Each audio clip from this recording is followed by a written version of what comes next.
your message, Brian, and also reflections from your heart. So, please, it is an honor to have you today. Like I need microphones. So I appreciate being able to be here, being asked to be here. I will tell you, I've never been more grateful for an opportunity to be the chair of anything in my life than at this point in time chairing the Israel and Overseas Committee and being asked to go to Israel. Our mission was pretty straightforward. We were there to make sure that the people of Israel know that we literally stand with them, that in their darkest hour they are not alone, which we did. And that was just the tip of the iceberg. We heard directly from the mouths of the people what they're going through. We saw their faces as they told us the stories of the impacts of the brutality that Hamas brought to the Israeli people. We saw the heart of Israel and the strength of our people. We've also seen how we've already begun to help this community and communities just like us around the world. In Jerusalem, we were able to meet with some of the families of the 240 hostages. I want you to imagine for a second that you have a very young family member who's in the south of Israel visiting his grandparents for Sukkot and to celebrate his 9th birthday. On October 7th, his grandparents' village, their kibbutz, is invaded. Gunshots, houses being burned, and his grandparents, who knows? He's taken hostage. You don't know where he is. You don't know if his mother is with him or his grandparents. You know that he can't see without his glasses, and you don't know whether he has them or not. You know what he doesn't know, that his uncle was murdered that morning. Imagine the pain and the anguish that would bring. Osnat does not have to imagine that. She told us what that was like. She talked to us about what that meant. Her words, our community is gone, just like in the Holocaust. Our lives have stopped. We cannot work, we cannot go to school. That's the reality of the families of those 240 hostages that remain held, if they're alive. And those are not the only stories of that brutality. There are approximately 150,000 Israelis, their families and friends murdered, their communities destroyed, and them displaced. We met with Michael and Lotan. They have 3 children. They lived 3 minutes from her parents. When the shooting started, they could hear the Arabic outside their safe rooms. Her parents texting, we can hear them, they're here. And the following texts, Abba, Ima, nothing. Abba, Ima, nothing. They sit in their safe room knowing at that point that her parents are very likely dead. They were 3 minutes away and they could do nothing to help. They were lucky enough to escape, as was her brother, but I promise you they are not unscathed. In the safe room, they could only whisper. And for 3 days after they were able to escape, their daughter could only whisper. She was walked out with her siblings through the bodies of her community. Burned, shot, mutilated.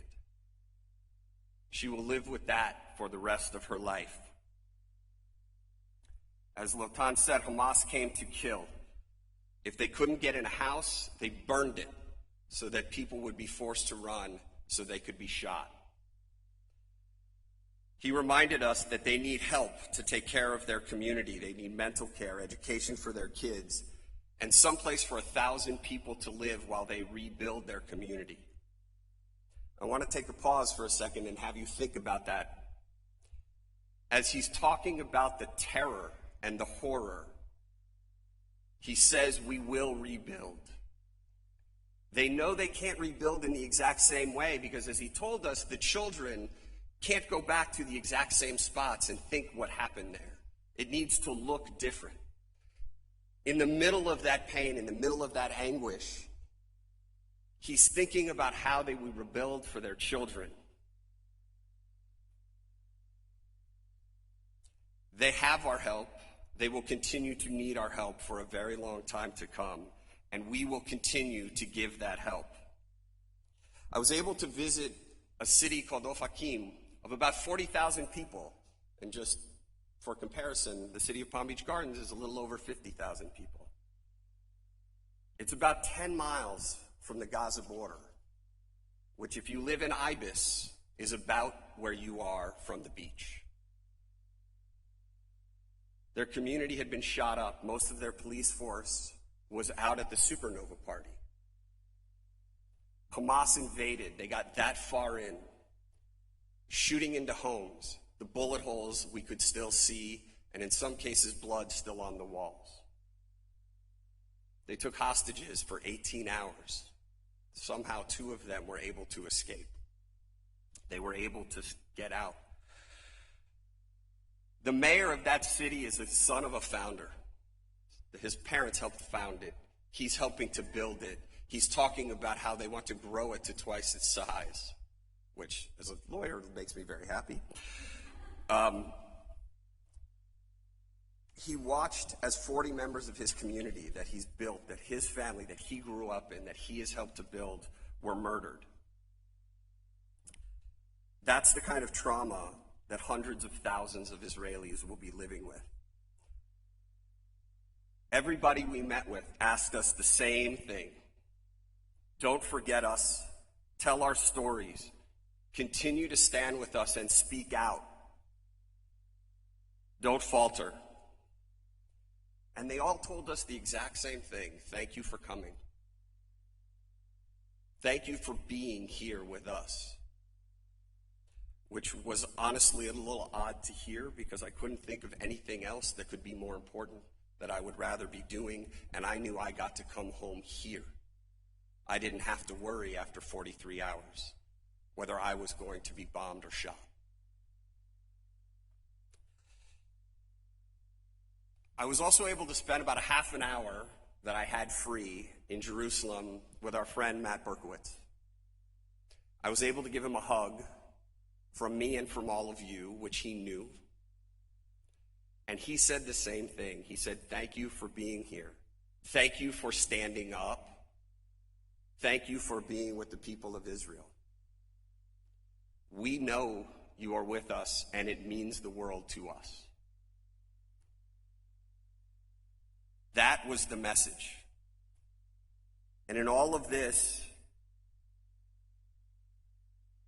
I saw something that I was not expecting to see. The people of Israel have come together like I've never seen any group of people come together, not for any other reason that they are all one. A week before, they were in the streets by the hundreds of thousands protesting. And on October the 8th, they came together as one. In Jerusalem, they repurposed a acting school to what I can only describe as a volunteer Amazon distribution facility. 5 to 7 floors, people on computers, shoes, clothes, everything having been donated, every single person a volunteer. Every single person. An app is created for the displaced people that they could say, here's what I need. The people will package it up and bring it to them. 30,000 of them in Jerusalem being serviced by their colleagues, their friends, their people. All of whom dropped everything and said, we are here, we are together. It is an unbelievable show of solidarity amongst the Israeli people. Everybody in Israel knows somebody. Some are very directly impacted. Some a little more tangentially, but nobody has been spared. I tried to explain this to my 21-year-old, and the only thing I could describe is that it was the longest and shortest trip I've ever had in my entire life. We were on the ground in Israel for 43 hours. And we felt every feeling you could possibly imagine sadness, pain, sorrow, anger, and hope and love and passion and strength. In my life, I have never been prouder to be a Jew. I have never been prouder to support Israel and the people of Israel.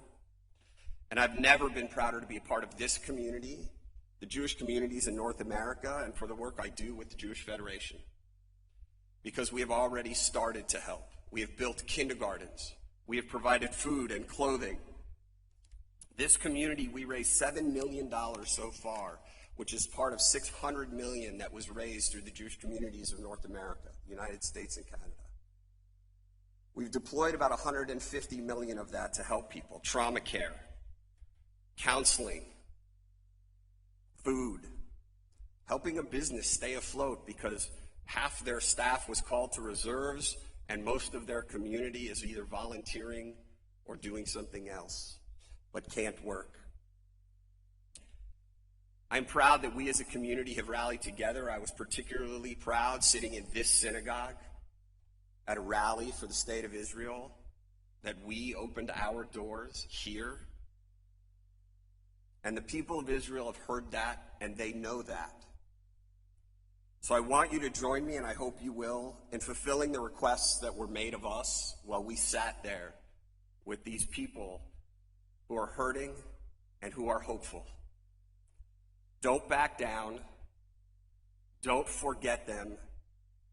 Tell their stories. Do not stop fighting. Do not be afraid. Keep coming together as Jews, as we are this morning and as we do in so many other ways. We are all facing difficulties. The rise of anti-Semitism is clear. But we are not alone. We have our community here, and we have many people, non-Jews, who are with us. And we need to stand up. We will not be silent. We will not allow this to continue. If I learned anything in those 43 hours, it's that we will win. We will survive, and we will be stronger. We met with Natalie. She lives in Kibbutz Niram, lived in Kibbutz Niram. She was walking distance from Sderot. And she told us this, and I'm going to quote her. This is not our story. We will survive and come back. That is our story. We will be even stronger for our children. The people of Israel, the Jews around the world, have given new meaning to the phrase Am Yisrael Chai. I got to see it, and I will be forever grateful. Thank you.